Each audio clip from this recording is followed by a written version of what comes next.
So you've done it.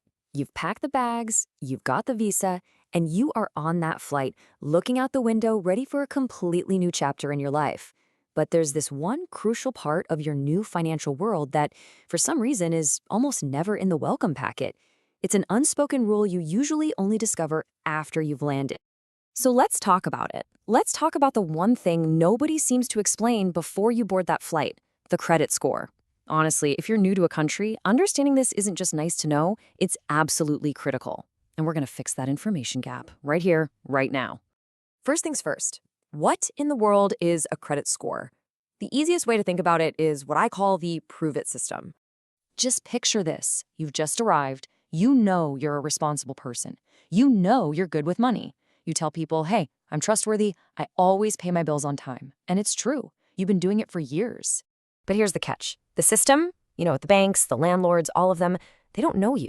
They've never seen your amazing track record. So the response is super simple and, yeah, a little brutal.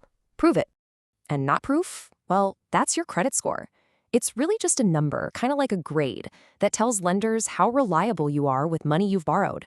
It's designed to answer one simple question for them. If we give this person money, what are the odds we're going to get it back on time? And don't underestimate this one little number. In places like the US, the UK, or Canada, it has a huge impact on your life. Want to rent an apartment? They'll check it. Need a car loan? You bet. It affects the interest rate you'll pay on pretty much everything. It's a key factor in getting a mortgage. And believe it or not, sometimes it can even pop up in job applications. This number is everywhere. Now, here's probably the most important thing to get your head around. This is not about how much money you have. It's not about being rich. It's all about being predictable. The system loves to see a consistent, reliable pattern of behavior over time.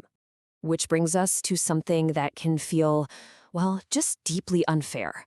I like to call it the immigrant's paradox. This wild reality that when you arrive, you start at absolute zero. This is the part that really shocks people. I mean, just look at this. Back home, you might have owned property, run a successful business. Maybe you had 15 years of perfect, disciplined financial history. But in your new country, poof, none of that transfers. You're considered credit invisible. You are literally starting from square one. So I really want you to hear this. Starting at zero doesn't mean you're irresponsible. It doesn't mean you're a risk. It just means the system can't see you yet. You are, for all intents and purposes, invisible. And being invisible, well, it has some real consequences. You might get asked for higher security deposits when you try to rent a place. Your very first credit card will probably have a ridiculously small limit. And if you need a loan, you're almost certainly going to face higher interest rates, all because you're seen as a higher risk. I know, it's frustrating. It can feel really personal, but it is so important to remember this. It's not personal. It is not a judgment on you or your character. It is purely structural. It's just how the whole system is built. Okay, so that's the problem. Enough about that. Let's get into the solution. How do you actually build this score? It's time to decode the rules of the game. Your score is really built on 5 main things. The biggest one by far is your payment history. Super simple. Do you pay on time every single time? Next up is credit utilization. How much of your available credit are you actually using? We'll dig into that in just a second. Then you've got the length of your credit history, the different types of credit you have, and finally, how often you're applying for new credit. Each piece tells a part of your financial story. All right, let's zoom in on that credit utilization piece for a moment. There's a golden rule of thumb here. It's called the 30% rule. So if your credit card has a $1,000 limit, you really want to try to keep your balance below $300. Staying in that safe zone shows lenders that you're in control, not that you're depending on credit just to get by.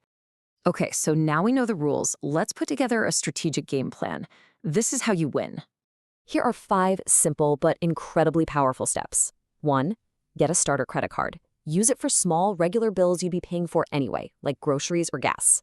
2, and this is the big one, pay it off in full every single month. Not the minimum payment, the entire balance. 3, remember that 30% rule. Keep that usage low, it signals control. 4, automate everything. Set up direct debit so you can never, ever miss a payment by accident. And 5, play the long game. Building credit is a marathon, not a sprint. Slow, consistent, and frankly, kind of boring discipline is what wins here. And I have to pause for a crucial reminder, something that cannot be said enough. Credit is not extra income. It is borrowed money. Full stop. If you find yourself using a credit card just to survive each month, that's usually a red flag for a deeper financial issue that needs to be addressed. All right, let's bring this all home. Why does all of this boring, disciplined work matter so much? Because this is about so much more than a number. It's about your financial reputation and the ultimate reward that comes with it. Think of it like this. Your credit score is your financial reputation in your new country. It's the story your numbers are telling about you when you're not even in the room. In building a strong reputation, well, that unlocks everything. It means lower interest rates, which can save you thousands of dollars over time. It leads to better loan approvals. It gives you more power to negotiate. And ultimately, it's the path to owning property and to building real generational wealth. So the final piece of advice is this. Don't be intimidated by this new system.